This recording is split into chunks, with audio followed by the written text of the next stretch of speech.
Bonjour, aujourd'hui je vais vous parler du livre Nous voulons tous le paradis, écrit par l'écrivaine belge de langue néerlandaise S. Berten et publié en avril 2008. Ce livre a été traduit en français par Maurice Lemeré. Donc tout d'abord je vais vous parler des personnages principaux. Nous avons tout d'abord Rémi Claessen, c'est un jeune garçon de 10 ans, curieux et très mature pour son âge. Il ne supporte pas qu'on le traite de petit, il veut toujours sembler grand et mature au regard des autres. Ensuite nous avons Joseph Claessen, surnommé Jeff. C'est un héros de guerre et c'est le grand frère de Rémi. Il a reçu une médaille après avoir accompli un acte héroïque. Il ne supporte pas la curiosité de son petit frère et c'est le meilleur ami de Ward. Ensuite nous avons Renée Claessen, donc c'est la grande sœur de Rémi et la petite sœur de Jeff. Et c'est la fiancée de Ward. Elle est passionnée par la trompette. Comme dernier personnage principal nous avons Ward du Soleil qui s'est installé dans le village de Flandre au début de la Seconde Guerre mondiale. Il est le fiancé de Renée et le meilleur ami de Jeff. Je vais ensuite faire un résumé de l'œuvre. Donc, l'histoire se déroule pendant la Seconde Guerre mondiale, dans le village de Flandre, en Belgique. Les 4 personnages principaux racontent leur histoire en chapitres. Ils racontent leur histoire au début, pendant et à la fin de la guerre. Au début de la guerre, Ward s'installe dans le village de Flandre, à côté de la famille Claessen. Ward et Renée tombent amoureux l'un de l'autre, et Ward et Jeff deviennent meilleurs amis. Mais au fur et à mesure de l'histoire, on comprend que Ward est parti, et qu'il a fait quelque chose de mal. Les gens le traitent de collabo, et disent que s'il revient, il se fera fusiller.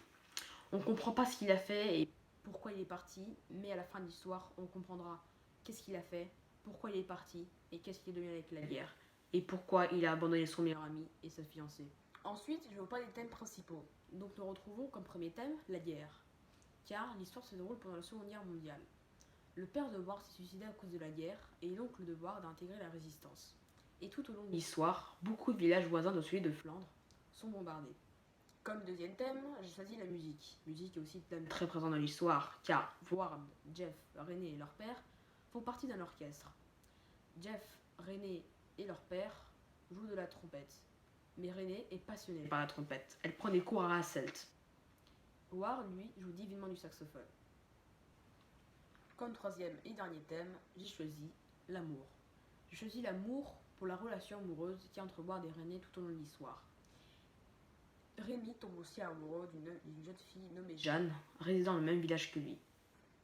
Pour terminer, je vais vous donner mon appréciation personnelle. Donc, j'ai beaucoup aimé le livre, que des points positifs. J'ai trouvé qu'il était vraiment très facile à lire. J'ai rencontré aucune difficulté vocabulaire.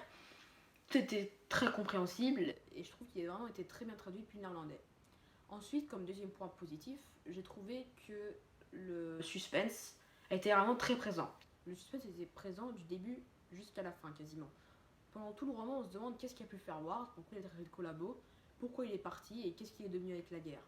Et comme troisième point positif, j'ai trouvé que la façon de raconter l'histoire est vraiment merveilleuse. J'ai beaucoup aimé parce que chaque chapitre est raconté par un personnage différent à une époque différente. Par exemple, un tel chapitre est raconté par Ward au début de la guerre. Ou par exemple, un autre chapitre sera raconté par Renée au milieu de la guerre ou à la fin de la guerre.